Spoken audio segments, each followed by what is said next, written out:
பெரியவர்களே, இன்றைக்கு பிள்ளை படித்து முடித்து 2 வருஷம் 3 வருஷம் ஆச்சு. பொண்ணு தேடுறோம். அப்போ வீட்டில் இருக்க பொம்பளை சொல்கிறா, ஐயா படிச்சிருக்கட்டும், நல்ல தரமான குடும்பமாக இருக்கட்டும், ஆனால் வேலைக்கு போகாத மருமக இருந்தாயா வீடு சந்தோஷமாக இருக்கும், அப்படி தான் பார்க்கணும் அந்த அம்மா சொல்லுது. அவர் சொல்கிறாரு, கிறுக்கு பொம்பளை, உன்னைய கட்டிட்டு நான் படுற பாடு பத்தல, நீ வேலைக்கா போன, என்னமோ அன்னைக்கு கிடைக்கல எனக்கு, அன்றைக்கி நம்ம ஆளுகளில் ஒன்றும் படித்த பிள்ளைக இல்லை, அப்போ வேலைக்கு போகிறதுக்கும் ஆள் இல்லை, ஏதோ உங்கள் வீட்டில் கொஞ்சம் பசை இருந்துச்சு, அவங்க உதவியில் நம்ம தப்பிச்சுக்கிட்டோம். இப்போ இதே பையனை அப்படி இருக்குன்னு நினைக்கிறியா? வேலைக்கு போகிற மருமக தப்பா வேணும். இது அவர். இந்த பக்கத்தில் இந்த அம்மா போகாத மருமக வேணும்ன்றா. மறு அப்படின்னா எங்கள் மதுரை பகுதியில் மறுக்கொழுந்துன்னு ஒன்று இருக்கும். நீங்கள் சினிமாவில் கூட ஒரு பாட்டு ஆடி, மதுரை மறுக்கொழுந்து வாசம், ஏ ராசாவே உன்னுடைய நேசம் அப்படின்னு ஒரு பாட்டு நீங்கள் கேட்டிருப்பீங்க. இந்த மறுக்கொழுந்து அப்படி மணக்கும். அந்த மறுக்கொழுந்து மாதிரி இந்த பெண்ணு வந்தான்னா 4 சுவர்களுக்கு அடியில் ஒரு ராஜாங்கம் நடத்த போகிறோம். நம்ம அந்த ராஜாங்கத்தை நடத்துறதுக்கு ஒரு நல்ல மருமகள் நமக்கு வேணும். குடும்பம் மகிழ்ச்சியாக இருக்கணும்ல, மகிழ்ச்சியான குடும்பமாக இருக்கணும். அதுக்கு பெரிதும் தேவை எது? அவள் வேலைக்கு போகணுமா போக வேண்டாமா? போகணும் அப்படின்னு சொல்கிறதுக்கு ஒரு 3 பேர் இருக்காங்க. இந்த பக்கத்தில் ஐயா புலவர், அவர் பையனுக்கெல்லாம் கல்யாணத்தை முடிச்சிட்டாரு. முடிச்சுட்டு தான் சொல்கிறாரு, ஏமாந்துட்டேயா, வேலைக்கு போகாத மருமகளை கட்டிட்டு ஏமாந்துட்டேன். ஒன்றுக்கும் சரியில்லை, வேலைக்கு போன மருமகள் தான் இருக்கணும், நம்மளும் போய் நிம்மதியாக இருக்கலாம்ன்றார் அவர். அந்த பக்கத்தில் இருக்காக பாருங்க, நம்ம கவிதா ஜவஹர், அவங்களும் சொல்கிறாங்க வேலைக்கு போகத்தான் ஆகணும், வீட்டில் கிடந்து இடிபடுறதை விட நிம்மதியாக வேலைக்கு போயிட்டு வந்தோம், 4 காசை சம்பாதிச்சோம், நம்ம பங்குக்கு ஒதுக்கணும் பதுக்கணும் அப்படின்னு இருந்துட்டு போகலாம்ல. எதுக்கு ஒரு காசுக்கு கூட இவர்கிட்ட கையேந்தி நிற்கணும்? தேவையா நமக்கு? அந்த அம்மா. இந்த கடைசிலுக்காக பாருங்க, பாரதி வேலைக்கு போகிற பொண்ணு, வேலைக்கு போனால் கையில் கொஞ்சம் காசு வருது, ஒரு நிம்மதி இருக்குது, யார் கையையும் பார்த்து பிழைக்கணும் அவசியம் இல்லை அப்படின்னு அவங்க. இந்த 3 பேரும் வேலைக்கு போகக்கூடிய மருமகள் தான் வேணும்னு நிற்கிறாங்க. இந்த பக்கத்தில் திருப்பதி எழிலரசின்னு சொல்லி, அவங்க திருவண்ணாமலையை சேர்ந்தவங்க. அவங்க என்ன சொல்கிறாங்க, இல்லைங்க வேலைக்கெல்லாம் போயிட்டு அழுத்து செத்து ரொம்ப சிரமங்க, ரொம்ப சிரமம், 2 வேலை பார்க்கணும், தேவையில்லைங்க, நிம்மதியாக நல்லா வீட்டை ராணியாக இருக்கலாம். அவங்க அந்த பக்கம் இருக்கார் பாருங்க, தம்பி தனபால், அவர் கோயம்புத்தூர் இருக்கார். அவர் சொல்கிறாரு, இல்லை வேலைக்கு போகிற மாதிரி இருந்துச்சுன்னு சொன்னால் நமக்கு மரியாதை இல்லை, அதனால் என்ன இருக்குன்னா வீட்டில் இருக்கட்டும், சாப்பாடாகி போடட்டுமையா. அவர் ராஜா, இவர் என்ன சொல்கிறாரு, இல்லையா வேலைக்கு போனால் நமக்கு நிம்மதி இருக்காது, நம்ம உண்டு நம்ம வேலை பார்த்துட்டு வரோம், நல்ல சமைச்சு போடுறதுக்கு மனைவி இருக்கணும், காஃபி ஈப்பிலாம் போட்டு கொடுக்கணும், நல்லா இருக்கணுமா இல்லையா, நம்ம காற்று கிடக்கிறதா இவங்களுக்கு, அதெல்லாம் முடியாதுன்னு அவர். உங்களையே மாறுபட்ட கருத்துக்கள் இருக்கலாம், எப்படி இருக்கீங்கன்னு தெரியாது. அதனால் இனி மகிழ்ச்சியான குடும்பத்திற்கு பெரிதும் தேவை வேலைக்கு போகும் மருமகளே என்ற அணி தொடங்குகிறது. ராமலிங்கனார் தொடங்குகிறார். மாண்பமை நீதியரசர் அவர்களே, குடும்பம் மகிழ்ச்சியாக இருக்கணும்னா வீட்டுக்கு வர்ற மருமகள் வேலைக்கு போகக்கூடியவளாக இருக்கணும். 30-35 வருஷத்துக்கு முந்தி அதெல்லாம் பார்க்கறது இல்லை. அன்றைய கால சூழ்நிலை வேற. ஒரே வீட்டில் பொண்ணு எடுத்த 2 மாப்பிள்ளைங்க கூட பேசிக்கிறாங்க. சகலைன்னா என்ன அப்படின்னு கேட்டார். ஒரே கம்பெனியில் பொருளை வாங்கி ஏமாந்தவங்கடான்னா. ஓ, ஆனால் இன்றைக்கு நிலைமை அப்படி இல்லை சார். குணவதியாக பார்த்தது ஒரு காலம் மருமகளை, இன்றைக்கு பணவதியாக பார்க்கிற காலம் இந்த காலம். ஏய், பையன் பொண்ணு பார்க்க போகிறோன்னு அப்பா அம்மா சொன்ன போதே அவன் சொல்கிறான், ப்ரீபெய்டா போஸ்ட் பெய்டான்னு கேட்குறான். அவங்களுக்கு புரியல. அவங்க அந்த காலத்து ஆளுங்க. ப்ரீபெய்டுனா வரதட்சணையோடு வர்றது, போஸ்ட் பெய்டுனா ஆயுள் முழுக்க சம்பாதித்து கொடுக்கறது. இந்த பிரிவை இன்றைய இளைஞர்கள் சரியாக பராமரிக்கிறார். ஏன்னா இன்னைக்கு பொருள் இல்லைன்னா வாழ்க்கையே கிடையாது சார். பொருள்தான் குடும்பத்தின் ஆதாரம். அந்த பொருள்தான் தாரம். அதுக்கு பேர் பொருளாதாரம். இந்த பொருளாதாரத்தை ஈட்டி கொடுக்கக்கூடிய ஒரு மருமகள் ஒரு வீட்டுக்கு வாய்க்க பெற்றுவிட்டால் சகல நன்மைகளும் அந்த குடும்பத்துக்கு கிடைக்கும். அங்க பாருங்க, ஒரே லட்சுமி தான்.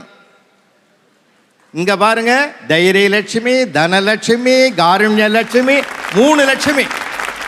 ஒரு மருமகள் வீட்டுக்குள் இருந்தால் ஒரு அவதாரம் தான் எடுக்க முடியும். அவள் வெளி உலகத்தில் வேலைக்கு வந்தால் பல விஸ்வரூபங்களை எடுக்க முடியும் என்பது தான் எங்கள் பக்கமே அமைந்திருக்கிற படக்காட்சியை காட்டுகிறது.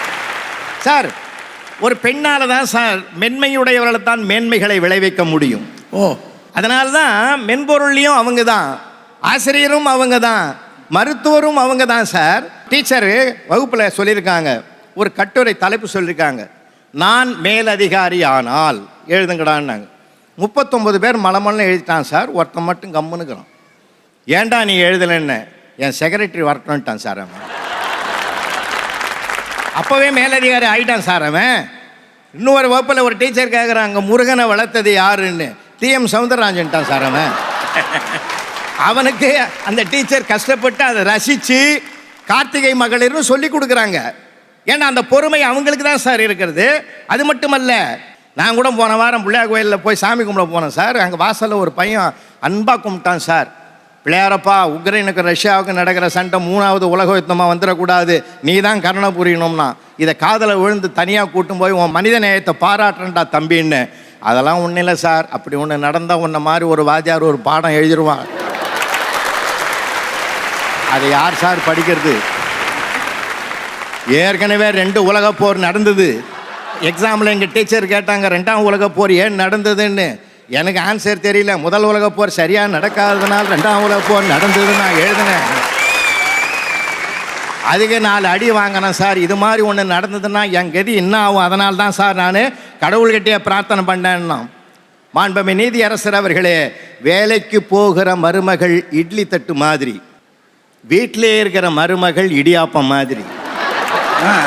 இது எங்கே தொடங்குது எங்கே முடியுதுன்னு அந்த சிக்கலே தெரியாது.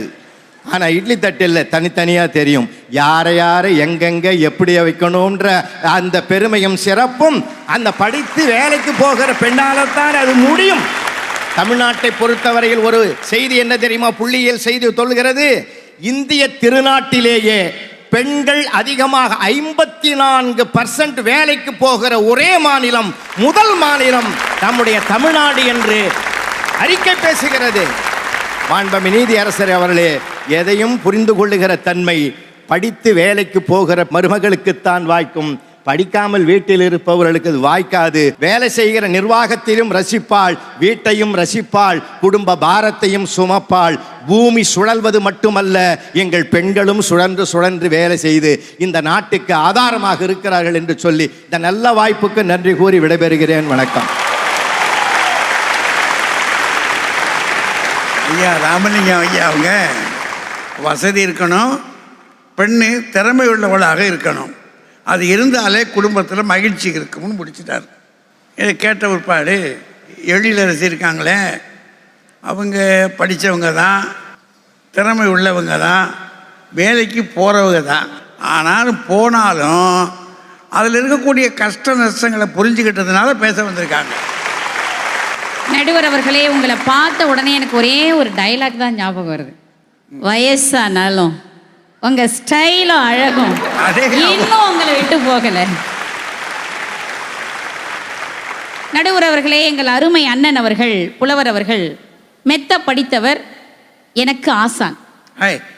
ஆனால் அவர் இப்படி சொல்லிட்டாரேங்கிற மன வலியோட நான் இங்க வந்து நிக்கிறேன். ஒரு தாரம் என்பவள், வாழ்க்கை துணைவி என்பவள் அவர் கண்ணுக்கு பொருளாக தெரிகிறார். அதான் அதான். தாரம் என்பவர் பொருள், பொருளாதாரம் என்று சொல்லுகிறார். கட்ட போகும்போதே அப்படித்தாம்மா கேட்டிருக்காரு. உண்மையில் அவர் சொன்னது 100க்கு 100 உண்மைங்க. வேலைக்கு போகும் பெண்கள் எல்லாம் ஆ தாரம் அப்படின்னு கணவனுக்கு பயமா இருக்கும். நீங்க யாராவது 3ஆம் உலக போற பார்க்கணும்னு ஆசைப்பட்டீங்கன்னா வேற எங்கேயும் போக வேண்டாம், வேலைக்கு போற பெண்ணினுடைய வீட்டுக்கு காலை நேரத்தில் போங்க. கத்தி இன்றி ரத்தமின்றி யுத்தம் ஒன்று நடக்கும். கத்தி கத்தி நடக்கும். ஏங்க நான் கேட்குறேன், உணவே மருந்து என்பதுதான் தமிழருடைய பண்பாடு, கலாச்சாரம், பழக்க வழக்கம். என்றைக்காவது இந்த வேலைக்கு போகிற பெண்கள் வீட்டில் மனசாட்சியில் கை வச்சு சொல்லுங்க, அதிகப்படியாக செய்யப்படுகிற உணவு என்ன? உப்புமா. உப்புமாங்க. இது தப்புமான்னு யாரும் சொல்ல முடியாது, ஏன்னா மாசம் மாசம் வர டப்புமா. செஞ்சு வச்ச உப்புமாவை முன்னாடி வச்சுட்டு எப்படிங்க இருக்கு. இப்ப அவனுக்கு ஒரு குழப்பம், ஏன்னா சம்பாதிக்கிற மனைவி நல்லா இருக்குன்னு சொன்னா இன்னும் 2 கரண்டி தட்டுல வச்சிருவா, நல்லா இல்லைன்னு சொன்னா அந்த கரண்டியால 2 வைப்பா. இப்ப என்ன சொல்லலாம்ங்கிறது இப்ப ஒரு பெரிய குழப்பம். பாரதி தான் சொன்னான், சாதம் படைக்கவும் செய்திடுவோம், தெய்வ சாதி படைக்கவும் செய்திடுவோம். நான் பெண்ணை, எந்த பெண்ணும் வேலைக்கு போற பெண் சாதம் படைக்கிற மாதிரியே தெரியல எனக்கு. அதுக்கு தாமா ஹோட்டல் இருந்திருக்கு. அட்லீஸ்ட் மாமியார் படைச்சு வைக்கிறாங்களே, அதை சாப்பிட்டாவது போறியா? காலை நேரத்துல காலை உணவை சாப்பிடாமல் வேலைக்கு செல்லக்கூடிய பெண்கள் தான் அதிகம். சரி, நீங்க கண்ணை இழந்து விட்டு கண்ணாடி வாங்கி என்ன பண்ண போறீங்க? எங்க அண்ணன் சொன்னார், அந்த லட்சுமி எல்லாம் பாருங்கன்னார். நீங்களும் பாருங்க, எல்லா லட்சுமியும் கண்ணாடி போட்டிருக்கு. எங்க பக்கத்துல இருக்கிற லட்சுமி எல்லாம் பாருங்க, எவ்வளவு சுத்தமா குடும்பத்தோட ஒத்துமையா இருக்குங்க இந்த லட்சுமி எல்லாம். திருமணத்துக்கு பிறகு ஆணுக்கும் பெண்ணுக்கும் பொறுப்பு கூடுகிறது, அதுல பெண்ணுக்கு கூடுதல் பொறுப்புங்கய்யா. ஏன்னா புதிய வீடு, புதிய உறவுகள், புதிய உலகம், மாமனார் மாமியார் நாத்தனார் கொழுந்தனார் மூத்தார் ஓரகத்தி, பெண் கொடுத்தோர் பெண் எடுத்தோர், அப்படி எல்லா உறவுகளுக்காகவும் அந்த பெண் ஓட ஆரம்பிக்கிறாங்க.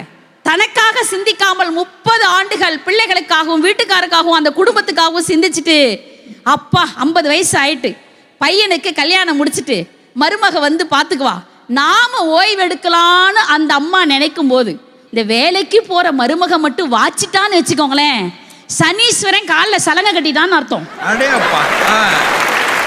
நீங்க லைஃப் திரும்ப ரிப்பீட்டுங்க. திரும்ப அந்த அம்மாவுக்கு அதே அடுப்பங்கரை, அதே மிக்சி, அதே கிரைண்டர், அதே ஃப்ரிட்ஜ், அதே மொட்டை மாடி. ஒன்னே ஒன்று மட்டும்தான் மாறும், முன்னாடி பெத்த பிள்ளைக்கு ஷூ போட்டிருக்கோம் அந்த அம்மா, இப்ப பேர பிள்ளைக்கு ஷூ போடும். அவ்வளவுதான். ஓடினாள் ஓடினாள் வாழ்க்கையின் ஓரத்திற்கே ஓடினாள். அவள் ஓட்டத்தை தடுத்திருக்க வேண்டும், வாட்டத்தை போக்கி இருக்க வேண்டும் என்று பேசுவோர் செய்தார்களா? வாழ விட்டார்களா கல்யாணியை? இந்த மாதிரி எத்தனை கல்யாணியுடைய பாவத்தை சம்பாரிச்சிருக்கிறாங்க தெரியுமா இவங்கெல்லாம்? 4 வயசு பையன்கிட்ட கேட்டேன், நீ படிச்சுட்டு என்ன ஆக போறேன்னு. கலெக்டர் ஆக போறேன்னா. சூப்பர்ரா, கலெக்டர் ஆகி என்ன பண்ணுவேன் அப்படின்னு. எல்லாருக்கும் லீவ் விட்டுருவேன்னா. சார் கலெக்டர் ஆகி லீவ் விட்டுருவானா சார்? எதுக்குடாங்கிறேன். ஆனால் அந்த குழந்தை அடுத்து சொன்னதாங்க மனசு வலிச்சுது. அப்படி எல்லாருக்கும் லீவ் விட்டா எங்கள் அம்மாவுக்கும் ஆஃபீஸில் லீவ் கிடைக்கும்ல, எங்கள் அம்மா என்னோட இருப்பாள்ல அப்படின்னுச்சிங்க. எவ்வளவு ஒரு ஏக்கத்தில் இருக்கான் பாருங்க. எங்க அம்மா கூட இருக்கணுன்றதுக்காக உலகத்துக்கே லீவ் விட ஒரு குழந்தை தயாராக இருக்கிறது என்று சொன்னால் அது உளவியல் ரீதியாக எவ்வளவு பாதிக்கப்பட்டிருக்குங்க. விடுமுறை நாட்களில் மட்டும் குழந்தையை கொஞ்சுகிறவர்கள் நீங்கள், விடாமல் குழந்தையை கொஞ்சுகிறவர்கள் நாங்கள். எனவே எங்களுடைய இல்லம்தான் மகிழ்ச்சியாக இருக்கும். குடும்பத்தில் ஒருத்தர் சம்பாதிக்க போனா ஒருத்தர் வீட்டில் இருந்து பார்க்கணுங்கய்யா, அந்த வீடு தான் மகிழ்ச்சியாக இருக்கும். பாரதிதாசனும் அதைத்தான் சொன்னான், கொண்டவருக்கு எது பிடிக்கும், குழந்தைக்கு எது விரும்பும், தண்டூன்றி நடக்கும் மாமன் மாமிக்கு தக்கது எது என்று பார்த்து பார்த்து வீட்டில் இருக்கக்கூடிய உறவுகளை இணைக்கிற பெண்கள், வீட்டிலே இருக்கக்கூடிய பெண்களால் தான் பெரிதும் மகிழ்ச்சி என்று சொல்லி நல்ல வாய்ப்புக்கு நன்றி பாராட்டி விடைபெறுகிறேன். நன்றி, வணக்கம். திருமதி எழிலரசி பெத்த பிள்ளைகளுடைய புலம்பலை பற்றி சொன்னார் பார்த்தீங்களா? எவ்வளோ சிரமையா, வீட்டுக்குள்ளே வேலைக்கு போயிட்டு வந்தால் என்ன கதியாகும். அப்போ இதெல்லாம் பார்க்குற போது ஒரு வேலைக்கு போகாத மருமகள் இருந்தால் நல்லது தானோ? நம்ம கவிதா ஜவஹர் இருக்காங்க பாருங்க, அவங்க என்ன சொல்கிறாங்கன்னு கேட்போம். ஐயா, எதிரணியிலிருந்து பராசக்தி வந்தாங்க. பெரிய நடிகர் திலகம் சிவாஜி கணேசன் கல்யாணியை யார் ஓட விட்டா அப்படின்லாம் கேள்வி கேட்டாங்க. ஆமாம், இப்போ நாங்களும் கேட்குறோம், கல்யாணியை கஞ்சிக்கு இல்லாமல் ஓட விட்டது யார் குற்றம்?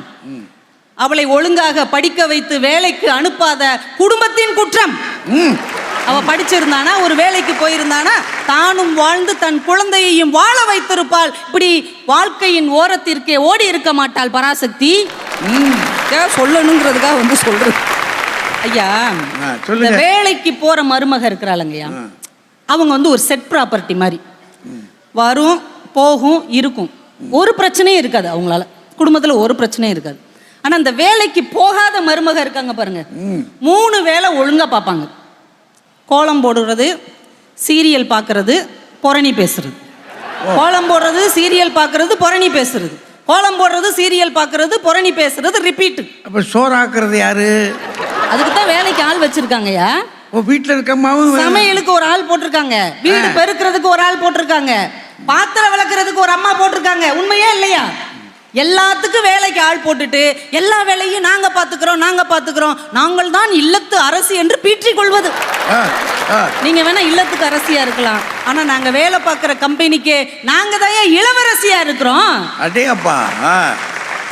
அது இவங்க புரணி பேசுறது கூட நேர்ல போய் பேச மாட்டாங்க, அதுக்குன்னே ஒரு வாட்ஸ்அப் குரூப் வச்சிருக்கிறாங்க. அந்த வாட்ஸ்அப் குரூப்புக்கு ஒரு பேர் வேற இருக்கிறது, பேசும் பட்டாம்பூச்சிகள். இந்த பேசும் பட்டாம்பூச்சிகள் எல்லாம் ஒன்று சேர்ந்து மாமியாரையும் நாத்தனாரையும் கழுவி ஊத்துவாங்க. இந்த பட்டாம்பூச்சிகள் குடும்பத்தின் சிறகையே ரெக்கையவே பிச்சு எரியும். கேட்டால் குடும்பத்தை நாங்கள் எவ்வளவு மகிழ்ச்சியாக பார்த்து கொள்ளுகிறோம் தெரியுமா அப்படிங்கிறது. அது இல்லாமல் இந்த வேலைக்கு போகாத மருமகள் இருக்காங்கல்ல, இவங்க எப்படிப்பட்டவங்க தெரியுமாயா? 50 ரூபாய்க்கு கடையில் வாங்கி திங்க வேண்டிய ஸ்நாக்ஸுக்கு யூடியூப்ல பார்த்து 500 ரூபா செலவு செஞ்சு அவங்களும் திங்க முடியாம, குடும்பத்தில் உள்ளவங்க வாய்க்கும் விளங்காம அதை குப்பை தொட்டியில தூக்கி எறிகிறாங்க. பாத்தீங்களா? அவங்க தான் வேலைக்கு போகாத மருமகள். ஆக இந்த தொழிலெல்லாம் நீங்க செய்யறீங்கன்னு தெரியுது. இப்ப எங்க வீட்டில் இன்னொரு வேலைக்கு போகாத மருமகள் இருக்காங்கய்யா, அவங்க இதெல்லாம் செய்யறாங்கய்யா. சொந்த வீடு தானே ஒரு குடும்பத்தின் மகிழ்ச்சி. அதை யார் வாங்கி தருகிறா? வேலைக்கு போற மருமகளால் அது சாத்தியமாகிறதா? வேலைக்கு போகாத மருமகளால் சாத்தியமாகிறதா?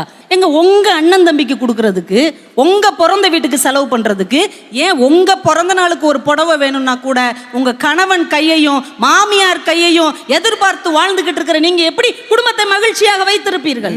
ஆனா நான் என் வீட்டுக்காரருக்கு பிறந்த நாள் கூட எனக்கு ஒரு பட்டு புடவை, எங்க அம்மாவுக்கு ஒரு பட்டு புடவை, எங்க மாமியாருக்கு ஒரு பட்டு புடவை. ஆக அவருக்கு வேட்டி கூட கிடையாது, அதை அவரே வாங்கிக்கிடுவாரியா? அவங்க வேலையை அவங்க செஞ்சுக்கிறோம். கெட்டிக்காரன், நல்ல சந்தோஷமா இருப்பான். எங்க வீட்டுக்கு என்ன தேவைன்னாலும் ஜிபே பண்ணுவோயா. ஜிபே உங்களால முடியுமா? உங்களுடைய பின் நம்பராது உங்களுக்கு தெரியுமா? உங்க ஏடிஎம்ல இருக்கிற 14 நம்பரை நீங்க சொல்லுவீங்களா? இவங்க இன்னும் மொட்டை மாடியில வத்தலை காய போட்டுட்டு காக்காவை விரட்டிக்கிட்டு இருக்கிறாங்க. நாங்க வேலைக்கு போய் வீட்டின் வறுமையை விரட்டி கொண்டு இருக்கிறோம் என்றால் எது முக்கியம்? வேலைக்கு போற பெண்களுக்குன்னு ஒரு கத்து இருக்கியா? ஐயா, நான் இதை திமிர்ல பேசுறேன்னு நீங்க நினைக்கிறீங்க? சொல்லுங்க, உங்க வீட்டுக்காரர் வந்துக்காருலமா, அப்ப தைரியமா பேசுங்க. இதை திமிர்ல பேசுறேன்னு நீங்க நினைக்க கூடாது, ஆனா இது திமிர் தான். வேலைக்கு போற பெண்ணுக்கு என்று ஒரு கத்து இருக்கிறது, அது வேலைக்கு போகாத பெண்ணுக்கு கிடையவே கிடையாது. வேலைக்கு போகாத பெண்ணுக்கு என்று ஒரு பயமும் பதட்டமும் இருந்து கொண்டே இருக்கிறது, அதை வேலைக்கு போகும் பெண்களுக்கு ஒரு காலமும் கிடையாது. ஏனென்றால் நாங்கள் சொந்த காலில் நிற்கிறோம். இதை நான் உங்களை காயப்படுத்தணுங்கிறதுக்காக சொல்லலை, நீங்க பட்ட காயத்தை சொல்லணுங்கிறதுக்காக சொல்ல. வேலை என்பது வெறும் பணம் சார்ந்ததில்லை, அது ஒரு தைரியம், அது ஒரு சுயமரியாதை. நானும் என் குடும்பத்தில் ஒரு பங்காக இருக்கிறேன் என்கின்ற தலை நிமிர்வு, அதுதாங்க ஒரு குடும்பத்துக்கு உண்மையான மகிழ்ச்சியை தருமே தவிர உங்களை மாதிரி இருக்கிறது மகிழ்ச்சியை தராதுங்க.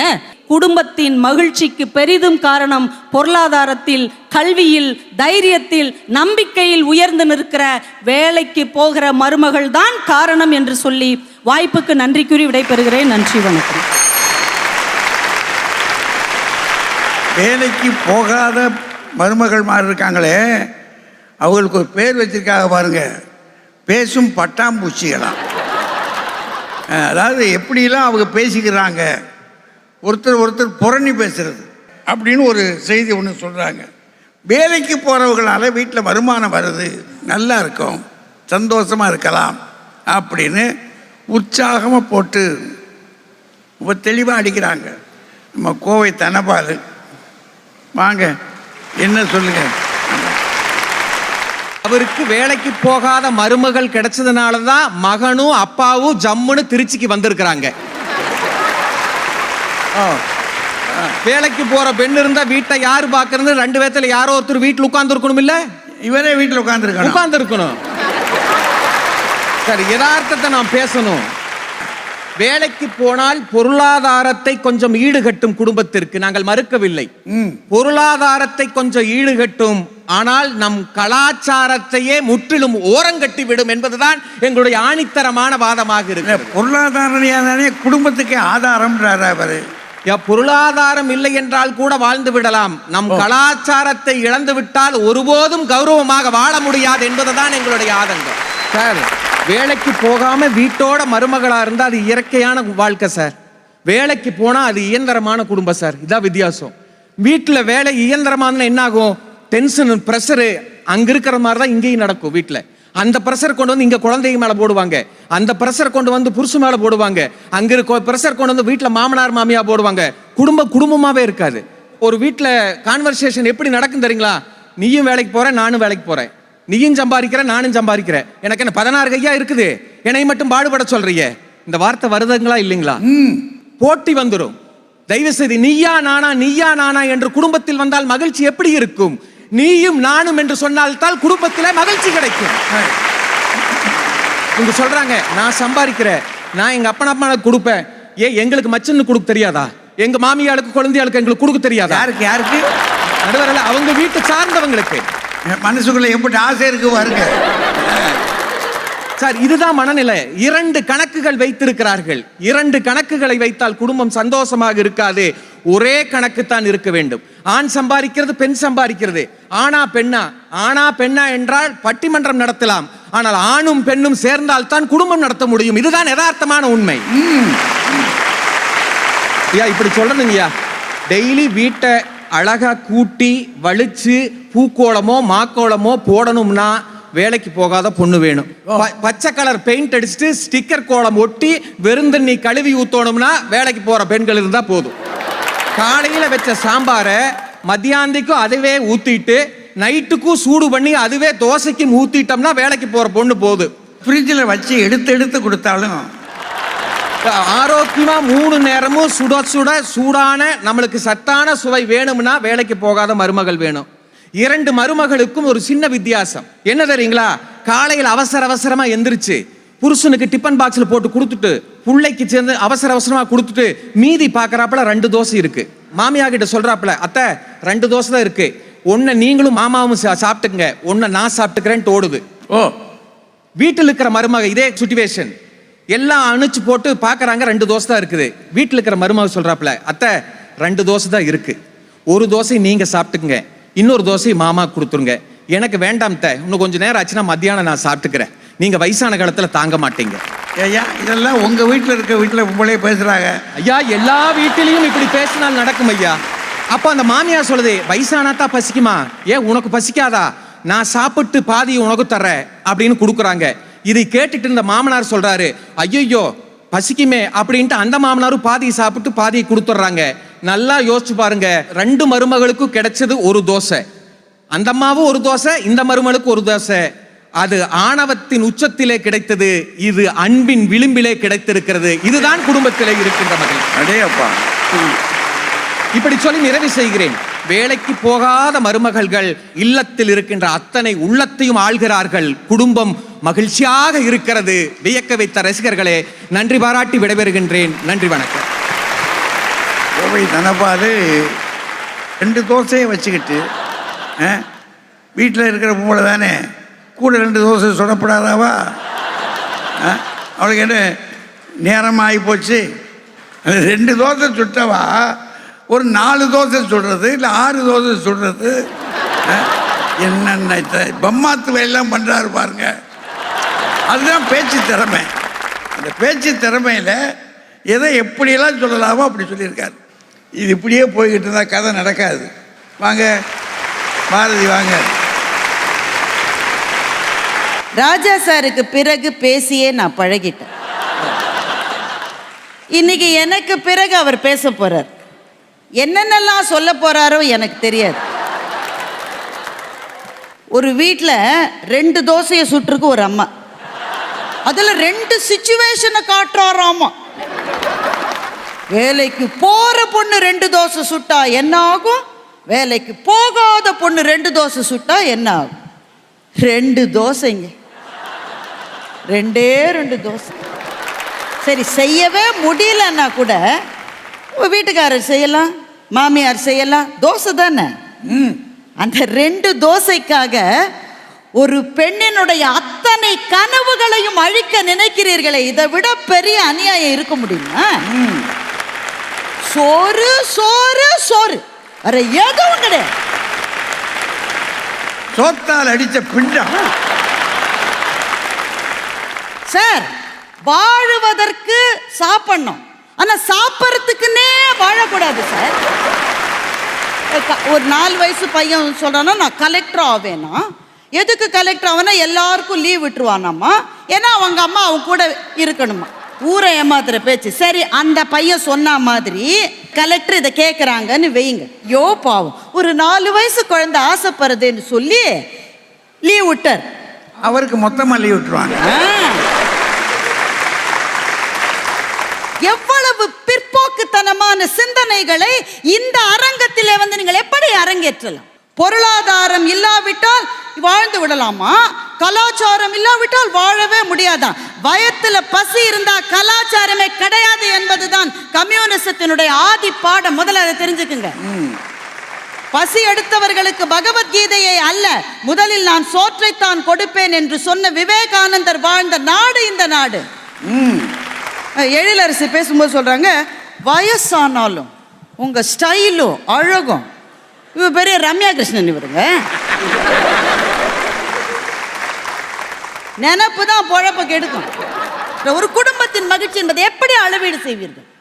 குழந்தைகள் மகிழ்ச்சியா இருக்கணும், கணவன் மகிழ்ச்சியா இருக்கணும், மாமனார் மாமியார் மகிழ்ச்சியா இருக்கணும். அந்த பொண்ணு மகிழ்ச்சியா இருக்கணுமா வேணாமா? அவள் மகிழ்ச்சியா இல்லாட்ட அந்த குடும்பம் எப்படிங்க மகிழ்ச்சியா இருக்கும்? அவளுக்கான தன்னம்பிக்கையும் தைரியமும் ஒரு முழ பூவுக்கும் நாங்க தலையில வைக்கிற கிளிப்புக்கும் கூட இன்னொருத்த காசை எதிர்பார்க்காத நிலைமை உங்களுக்கு வேணும். நான் சொல்றேன். தனபால் சொல்றாரு, உங்க வீட்டுல ஒரு பிரச்சனைனா நாங்க உதவி செய்ய மாட்டோம். கிழிச்சிங்க பேசுறீங்க நீங்க. இப்போ அந்த படத்தை பாருங்க. மருமகள் தான் கூட்டுறாங்க, மாமியார் பக்கத்துல நின்று பார்த்துட்டு இருக்காங்க. சரியா செய்யறாளான்னு சரியா செய்யறாங்க. அந்த இடத்துல பாருங்க, மருமகள் தான் சமைக்கிறாங்க. நான் உங்களை பார்த்து சொல்றேன், அடுத்து பேச வருகிறவர் பதில் சொல்லணும். அங்க ஒரு குட்டி பொண்ணு உட்கார்ந்துருக்குல்ல, அந்த குட்டி பொண்ணு இல்ல, அது நாளைக்கு இதே மாதிரி கூட்டவும் பெருக்கவும் சமைக்கவும் மாத்திரம்தான் அதனுடைய வாழ்க்கையை கழிக்க போகிறது என்றால் இங்கே தகப்பனாக உட்கார்ந்திருப்பவருக்கு மகிழ்ச்சி இருக்குமா? இருக்காதா? இருக்காது. ஏன்னா வேலைக்கு போகாம வீட்டுல இருந்த அடிப்படை வேலையை பார்க்க வேண்டும். இவங்க சொல்றது இவங்களுடைய மனைவிகளுக்காக சொல்லுகிறார்களே தவிர இவர்களுடைய மகள்களுக்காக ஒரு நாளும் அதை சொல்ல மாட்டார்கள்.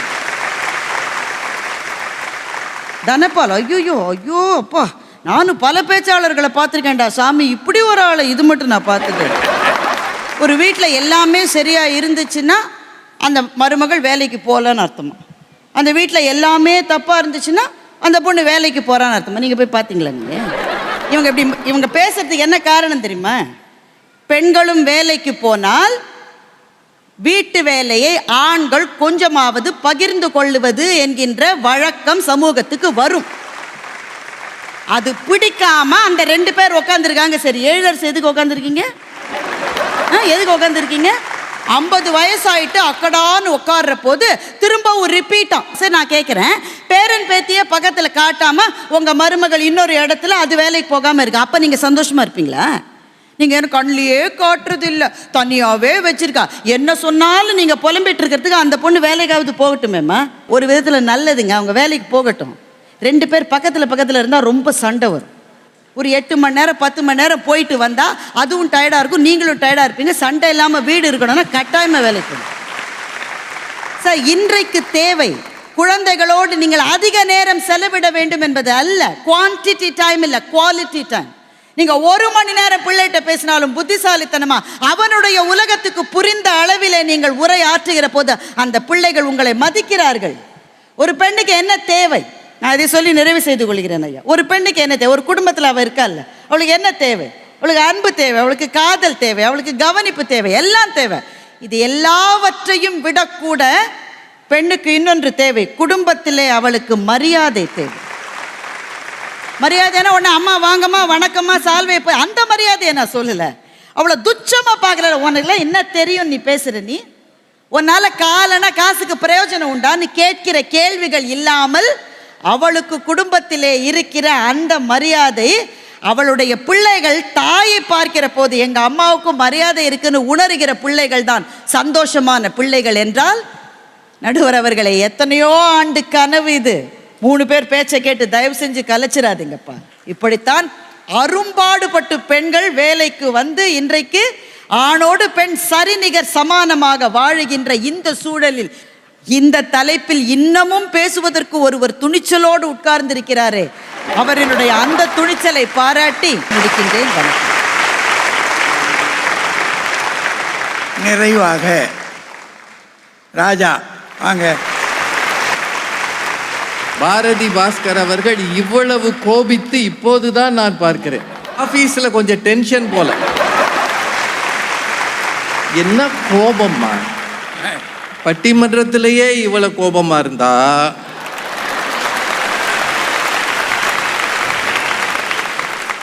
அவர் வீட்டில் இருக்காரா இல்லை வெளியில தான் இருக்காரா? வேலைக்கு போகிறவர்களுக்கு அந்த சுமையை, அந்த ஸ்ட்ரெஸ்ஸை எங்கேயாவது இறக்கி வைக்கணும்னு தோணுது. அந்த இறக்கி வைக்கிற இடமாக வீடு இருக்கிறது. சார், வேலைக்கு போகாதீங்கன்னு சொல்லவா நாங்கள் வந்திருக்கிறோம்? ஒருவேளை நாங்கள் சொன்னால் நீங்கள் செஞ்சிருவீங்களா? இல்லை, நீங்கள் வேலைக்கு போங்க, என்ன வேணாலும் செய்யுங்க, குடும்பம் மகிழ்ச்சியாக இருக்கான்றதா கேள்வி. நீங்கள் வேலைக்கு போகணுமா போக வேண்டாமான்றது கேள்வியே கிடையாது. எதை எடுத்தாலும் எனக்கு பிறகு வருகிறவர் பதில் சொல்லுவார். கொடுமை. இவங்க ஏதாவது கேள்வி கேட்பாங்களா, நான் பதில் சொல்லணுமா? ஒரு பெண்ணுக்கு என்ன தேவை? மரியாதை தேவை. சொன்னாங்கல்ல, நாங்க என்ன சொல்றோம் தெரியுமா? ஒரு பெண்ணுக்குரிய மரியாதை குடும்பத்தினர் காட்டுகிற அன்பால் வர வேண்டுமே தவிர அவள் தருகிற சம்பளத்தால் வரக்கூடாது. அது அன்பால் வரணும், சம்பளத்தால் வரக்கூடாது. சம்பளத்தால் வருகிற மரியாதை ரிட்டையர் ஆன பிறகு இல்லாமல் போயிடும்ல. அப்புறம் இன்னொன்னுங்க, சோறு சோறு சோறு என்றே பேசுகிறீர்களே. சொன்னாங்கல்ல, பாவம் அவர் அப்புறாணி, அவர் சாப்பிட்ட மாதிரியா இருக்காரு. சொல்லிட்டு பாரதி மேடம் சொன்னாங்க, பசித்தவருக்கு பகவத்கீதையை விட சோறு தான் தர வேண்டும் என்று விவேகானந்தர் சொன்னார். சோறு சோறு சோறு நாங்க சொல்லல, நீங்க தான் சொன்னீங்க. நடுவில் இருக்காங்களே என்ன ராணியா, நாங்கள் எல்லாம் வேலைக்கு போகிற இடத்தில் இளவரசி 5 நிமிஷம் லேட்டா போங்க, இளவரசியை வெளியே நிக்க வச்சிருவாங்க. என் இளவரசி ஏன் வெயிலில் நிற்கிறார்? வெயில் காய்கிறார். சார், முன்னாடியாவது போய் வர்றதுக்கு ஏதோ கொஞ்சம் அப்படியே அசந்து மசந்து போய் கையெழுத்து போட்டுடலாங்க. இப்ப கைரேகை வைக்கணும், பயோமெட்ரிக். 1 செகண்ட் லேட்டானாலும் சொல்லி கொடுத்துருது. வேலைக்கு போகிறது ஈஸியாம்மா. அதில் கவிதா ஜவஹரை ரொம்ப பாராட்டணும். ஐயா, நான் இதை திமிராகவா சொல்கிறேன் அப்படின்னு கேட்டாங்க. சொல்லிட்டு ஆம், திமிராகத்தான் சொல்கிறேன். வேலைக்கு போகிற பெண்ணுக்கு கெத்து வேணும். கெத்தா திமிரா இருந்தா குடும்பத்தில் சந்தோஷம் வருமா?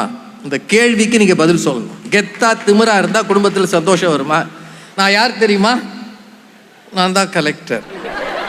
அப்ப வீட்டுக்காரர் டவாலி. அப்படித்தானே இருக்கும் கெத்தா இருந்தா. இந்திரா நூயின்னு ஒரு அம்மா இருந்தாங்க. அவங்க ஒரு புத்தகம் எழுதியிருக்காங்க. அதில் அந்த அம்மா எழுதுறாங்க, வெளி உலகில் செல்வாக்காக நான் இருந்தாலும் என் வீட்டில் இல்லாததால் குடும்பத்தில் தோற்று போனேனோ என்ற கவலை எனக்கு இருக்கிறது. அவங்க எழுதினது. உலகளாவிய அதிகாரி. எல்லாத்த கூட நம்ம விட்டுலாங்க. அந்த புலவர் போய் அங்கே உட்காந்துருக்காரு பாருங்க. வரதட்சணை கொடுத்த பெண் வந்து பிரிப்பெய்டான், கொடுக்காத பெண் வந்து போஸ்ட் பெய்டான். சார், உலகத்திலேயே ஒரு மருமகளை சிம் கார்டா மாத்தி பேசின ஒரே பேச்சாளர். அப்புறம் இவர் பள்ளிக்கூடத்தில் எந்த பையன் இருந்தானோ தெரியல, முருகனை வளர்த்தது டிஎம் சவுந்தரராஜன் சொல்லியிருக்க. ரொம்ப அநியாயங்க. பெண்கள் வேலைக்கு போக வேண்டும் என்பதில் 2 கருத்து கிடையாது. கட்டாயம் போங்க. ஆனால் குடும்பம் மகிழ்ச்சியாக இருக்கணும்னா சாய்ஸ் இஸ் யுவர்ஸ். நாங்கள் சொல்லக்கூடாது, இட்ஸ் யுவர் சாய்ஸ். ஆனால் அதற்கு ஒரு விலை இருக்கிறது. அது குடும்பத்தின் மகிழ்ச்சி, குறிப்பாக பிள்ளைகளின் சந்தோஷம், பிள்ளைகளின் மகிழ்ச்சி. இந்த 1 வருஷம் மெட்டர்னிட்டி லீவ் விட்டுட்டு குழந்தைய யார்கிட்டையோ கொடுத்துட்டு அந்த அம்மா திரும்ப வேலைக்கு போகிறாங்கல்ல, ஒரு தாய், இளம் தாய், சந்தோஷமாக போவான்னு நினைக்கிறீங்க? இல்லையே. நிறைய பிள்ளை பசிக்கு அழுமோ, பாலுக்கு அழுமோ, வயிற்று வலியில் அழுமோ என்று அந்த தாய் அலுவலகத்தில் இருந்தாலும் அலறிக்கொண்டே இருப்பாள் மனதில். அதுதான் உண்மையான தாய். இப்போ ஆயாக்கள் செய்கிற வேலையை அம்மா செய்ய வேண்டும், அம்மா செய்கிற வேலையை ஆயாக்கள் செய்ய முடியாது, அதுதான் உண்மை என்று சொல்லி பெரும்பாலும் மகிழ்ச்சியான குடும்பத்திற்கு தேவை வேலைக்கு போகாத மருமகள் என்று ஒரு வயது வரும்போது தோன்றுகிறது. ஒருவேளை உங்களுக்கும் அப்படி எதிர்காலத்தில் தோன்றலாம். அப்போது அந்த இளவரசி ராணியாகி அப்படி ஒரு சட்டம் போட்டாலும் போடலாம். வாய்ப்புக்கு நன்றி, வணக்கம். பெரியவர்களே, இது ஒரு சமுதாயத்திற்கான சிந்தனை. உள்ளபடியே நம்ம வீடுகளில் வந்து வேலை பார்க்குற மருமகா வேணுமா, பார்க்காத மருமகள் வேணுமா, அது வேலைக்கு போகிற மருமகளா, போகாத மருமகளா, இது நமக்கு ஒரு தேவையான தலைப்பு. நான் 2 பக்கமாக பார்க்க விரும்புகிறேன். வேலைக்கு போகக்கூடிய மருமக்கள் மாதிரி அவங்க வீட்டில் நீங்கள் போய் பாருங்கள். வீட்டில் பல்வேறு பொருட்கள் இருக்கும், புதிய புதிய பாத்திரங்கள், புதிய புதிய வகைகள் இருக்கும். ஒரு நகைக்கடையில் கொண்டு போய் அவளுக்கு நகையை வாங்கி கொடுக்கும்போது எவ்வளோ மகிழ்ச்சி இருக்குது. இந்த மகிழ்ச்சி வேலைக்கு போகிற மருமகளுக்கு கிடைக்கும். பொருட்களால் ஆன மகிழ்ச்சி அவளுக்கு கிடைக்கும். உங்களுக்கு கிடைக்குமா? கொஞ்சம் கடினம். ஏங்க, பொருளால் மட்டும்தானா மகிழ்ச்சி இருக்குது?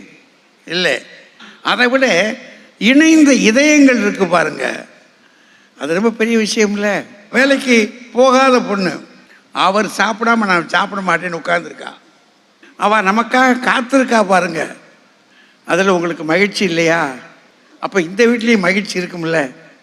அதனால் இணைகிற இதயங்களால் மகிழ்ச்சி வரக்கூடும், அதையும் நம்ம ஏற்றுக்கொள்ளணும்.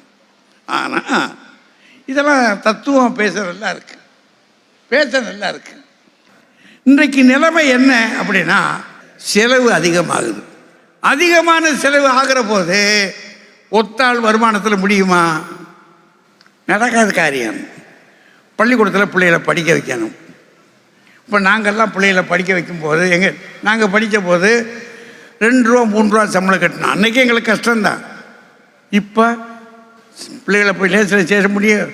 பிள்ளைகளுக்கு படிப்பு வைக்கணுமா வேண்டாமா? அப்படின்னா என்ன செய்ய வேண்டியிருக்கு? வேலைக்கு போனால் தான் இதெல்லாம் செய்ய முடியுது. அப்படின்னா யோசித்து பாருங்கள். நீங்கள் பொதுப்படியாக இப்போ என்ன வேணா, வயசு ஆக ஆக ஆக ஆக நோயின்னு ஒன்று எங்கேருந்து வரும்னு நமக்கு தெரியல. அப்போ என்ன செய்ய முடியும்?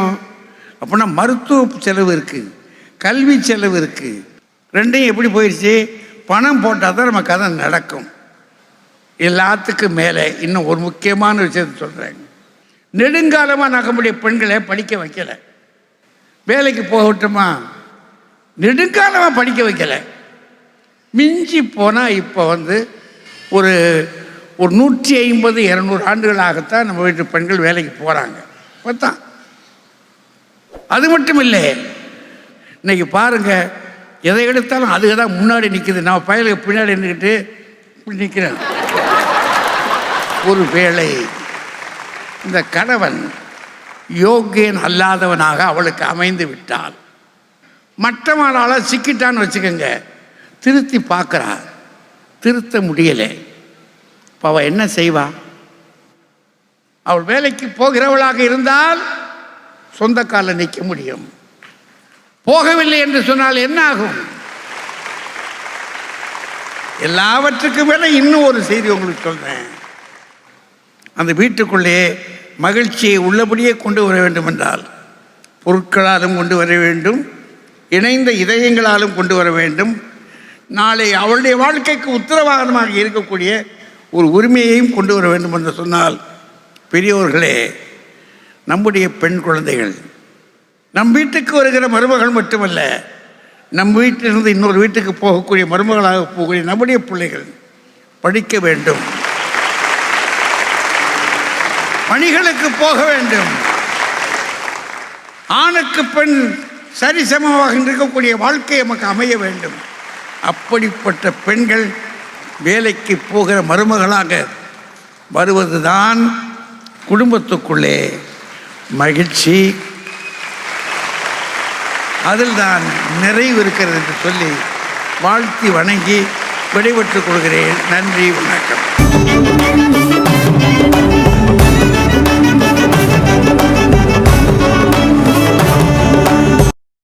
இன்னும் பல வீடியோக்களை காண சன் லைஃப் சேனலை சப்ஸ்கிரைப் பண்ணுங்க.